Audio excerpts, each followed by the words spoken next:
실패도 한번 해보셔야지 그 실수를 다시 안 하게 되니까요. 네, 안녕하세요. 티아입니다. 오늘은 가죽 얘기를 좀 하려고 해요. 가죽 공예를 하면서 이제 가죽을 선택하게 될 때 정말 많은 것들을 고려를 해야 되거든요. 근데 막상 가죽을 사러 가면은 또 어떤 가죽을 사야 될지 되게 막막한 경우가 또 많아요. 그래서 오늘 제가 몇 가지 팁을 좀 드릴 테니까 가죽 살 때 꼭 참고하시고 작품 만드실 때 도움이 되기를 바랍니다. 좀 입문자분들을 위해서 제일 중요한 거 한 가지 어떤 거를 말씀을 드릴까 생각을 해봤는데 저는 가죽의 강도인 것 같아요. 가죽의 강도라고 하면 이제 가죽이 얼마나 단단한지를 이제 말하는 건데요. 여기 보면 이제 가죽이 되게 만져봐도 되게 흐물흐물한 가죽이 있어요. 그쵸? 그리고 이거 이제 만져 딱 쓰죠? 딱 설 만큼 가죽의 강도가 좀 단단해요. 이 하드함을 얘기를 하는 거거든요. 우리 입문자분들이 가죽 공예할 때 좋은 가죽은 이렇게 이제 좀 힘이 없는 흐물흐물한 가죽보다는 힘이 있는 이런 가죽들이에요. 인터넷에서 가죽 구매를 이제 하다 보면 거기 이제 강도라고 해서 그 단단함의 강도가 표시가 되거든요. 근데 이제 처음 구매를 하시는 분은 이 단단함도 사실 어떤 건지 그 감이 잘 없어요. 중간 단단함이는 도대체 얼만큼 단단한 거지? 그럴 때는 조금 단단함 또는 단단한 가죽을 이제 구매를 하시고 일단 작업을 해보세요. 그리고 이제 그 가죽이 단단한 기준을 좀 세워보세요.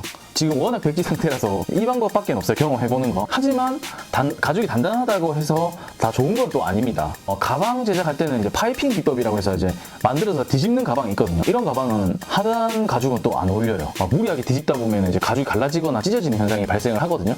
이럴 때는 더 소프트한 가죽이 더 적합합니다. 가죽의 단단한 가죽의 선택은 내가 뭘 만들지에 대한 목적에 따라 달라지는 거지 절대적인 기준은 없습니다. 그 정도만 기억을 하시면 될 것 같아요.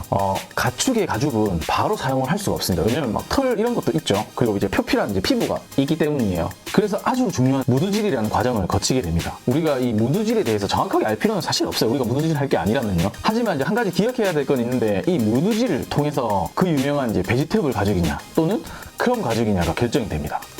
이 두 가지의 이제 개별적인 내용은 뒤에서 바로 설명을 좀 드릴 텐데요. 저 같은 경우는 크롬 가죽을 거의 한 80, 거의 90% 이상은 이제 크롬 가죽 사용하는 것 같아요. 크롬 가죽은 이렇게 보셨을 때 이런 느낌이에요. 이렇게 이제 무늬가 딱 있죠. 그리고 색깔도 엄청 다양해요. 그리고 좀 약간 인위적인 느낌이라고 해야 될까요? 느낌만 말씀드리자면 그래요. 이것도 크롬 가죽이에요. 아까 보여드린 것도. 이런 이제 크롬 가죽은 이제 아시아에서 되게 인기가 높습니다. 유럽 쪽으로 가면 이제 베지터블을 더 선호한다고 하더라고요. 말씀드리면 더 길어지겠지만 이제 베지터블 같은 경우는 이제 가죽에 상처가 나 있는 게 또 있거든요. 이제 그런 것들을 좋아하는 분들이 많다고 해요. 가죽의 그런 내추럴함. 어찌됐든 크롬 가죽은 아까 말씀드렸지만 색상이 강하고 무늬가 되게 다양해요. 사피아노, 그 다음에 슈렁큰, 오플 이런 이제 가죽들이 다 여기서 나오는 겁니다. 반면에 이제 베지터블 가죽은 이런 무늬가 없는 것이 대부분이에요. 제가 지금 가죽 가진 게 없는데 이 정도? 이런 게 이제 베지터블 가죽이라고 보시면 돼요. 무늬가 없고 좀 내추럴한 가죽 느낌이 나죠. 그리고 제조 과정이 더 비싸요. 이걸 이제 디테일하게 설명드리면 더 어려워질 것 같은데 베지터블이 약간 좀 비싼 게 있습니다. 쉽게 생각하면 이런 거가 되겠네요. 이 이제 루이비통 가방에 사용되는 이런 이제 살색깔 가죽 있잖아요. 이게 이제 베지터블 가죽입니다. 크롬 가죽은 시간이 지나도 색상이 이제 그대로지만 이 베지터블 가죽은 햇빛이나 또는 이런 형광 등이 태닝이 돼가지고 색깔이 점점 변하면서 이제 짙어져요. 그걸 이제 저희는 좀 어려운 말로 에이징이라고 부르는데 사실 저희가 이제 패션 브랜드에서 사용하는 대부분의 가죽은 크롬 가죽이라고 생각을 하시면 돼요. 베지터블 가죽은 이제 크롬 가죽에 비해서 제작 과정도 좀 까다롭고 대량 생산하기에는 좀 어려워요. 그래서 이제 공방이나 핸드메이드로 이제 주로 소량으로 이제 생산되는 그런 경우가 많습니다. 이거 그냥 참고로 알아두시면 될 것 같고 가죽 공예를 처음 시작한 입문자라면 이 정도만 알아도 충분해요. 이런 얘기 막 하잖아요. 그럼 이제 지인분들이 가죽장이 다 됐네 이렇게 얘기하실 거예요. 그 정도면 된 거죠. 그리고 그 베지터블 가죽은 이제 천연 재료들로 무드질을 합니다. 근데 크롬 가죽은 좀 화학적인 물질이 들어갑니다. 그 정도만 그 차이를 이해하시면 될 것 같아요. 제가 강의를 이제 하면서 제일 기억에 남았던 질문이 뭐였냐면 입문자분들이 이제 가죽이 이제 정사각형으로 나와서 이렇게 잘라서 이렇게 만들어지는 줄 아시더라고요. 그 얘기 듣고 많이 웃었는데 또 생각해보니까 또 그렇게 생각할 수도 있겠다 생각이 들더라고요. 가죽은 다들 아시다시피 이제 동물의 가죽이잖아요. 그래서 이제 동물의 모양을 기본적으로 하고 있어요. 이렇게요. 이제 여기가 머리고 여기가 이제 꼬리인데 머리는 주로 이제 한국 사람들이 고사진할 때 사용을 해서 볼 수는 없고 그 외국도 마찬가지입니다. 꼬리 이쪽이 이제 꼬리 부분이죠. 그리고 이제 머리, 꼬리, 뭐 발 이런 걸 이제 제외한 부분이 이제 우리가 사용하는 이제 가죽공예용 가죽입니다. 당연히 이렇게 생겼겠죠. 이러한 모양에서 이제 반을 갈라서 우리는 이제 일반적으로 가죽 한 장이라고 얘기를 합니다. 가죽 한 장. 반장이 어찌 보면 가죽 한 장이 되는 거죠. 물론 이 전체적인 한 장을 다 한 장이라고 판매할 때도 있습니다.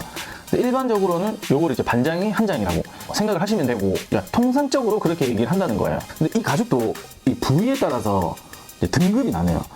여기 보시면 이제 엉덩이 부분이 제일 좋은 부분이에요. 그 이유는 이제 유분이 많고 단단해요. 이 조직이 치밀하고 균일해서 만들어 놓으면 반질반질한 게 좀 이쁜 그런 느낌이 있어요. 엉덩이 가죽하면 빠질 수 없는 게 있죠. 이제 코도반 가죽이라고 하는 건데, 아마 코도반에 대해서 얘기를 한 번씩은 들어보셨을 거예요. 이건 이제 소, 염소 이런 가죽이 아니라 말 엉덩이 가죽입니다. 역시 좋은 부분이고, 엉덩이 부분 가죽에서는 최고 고가라고 생각을 하셔도 돼요. 정말 이건 이제 고급스러움의 끝판왕이에요. 진짜 막 윤기가 잘 흐르고 너무 이뻐요. 지금 인스타그램에 가서 한번 코도반 쳐보세요. 보시면 이 가죽 하실 거예요. 다시 소가죽으로 좀 돌아와가지고, 반면에 이 아래쪽 부분 있잖아요. 여기는 이제 사용하기가 좀 어려워요. 왜냐면 이제 면적도 좁고 좀 이제 조직이 엉성해요. 주글주글하고 이래가지고 이제 버리는 부분이에요. 그러니까 이 부분은 이제 연습할 때 아래쪽 부분 이제 주로 사용을 하시면 되고, 내가 뭐 지인한테 선물한다든지 또는 내 가방을 이제 제대로 만들어 봐야겠다 할 때는 이 이제 배 부분 있죠. 이 부분을 주로 사용을 하시면 됩니다. 이 중에서 이제 가로 세로 30cm를 한 평이라고 합니다. 다 다르긴 하지만 보통 뭐 가죽 한 장 정도 하면 25평에서 큰 건 35평까지 가는 게 있어요. 그 정도라고 이제 일반적으로 보시면 될 것 같고, 근데 막 송아지나 염소는 이제 거기에 비해서 체구가 더 작으니까 더 이제 평수가 줄어들겠죠. 이것도 이제 뭐 가죽에 따라 다 달라지는 거지 뭐 딱 정해져 있는 게 없어요. 이게 이제 동물이다 보니까요. 그리고 가죽을 이렇게 보면 이제 이렇게 이 가죽 예를 들어서 옆으로 이제 당겨 보면 잘 늘어나지 않는 부분과 잘 늘어나는 이런 부분이 이제 확연히 차이가 납니다. 여러분이 이제 가지고 있는 가죽을 한번 테스트를 해보세요. 가죽이 없으신 분은 이거 살갗으로 좀 테스트를 해보세요. 가죽에도 결이 있거든요. 상식적으로 생각해도 이것이 잘 늘어나지 않는 방향으로 작업을 해야 그 형태가 오랫동안 유지가 되겠죠.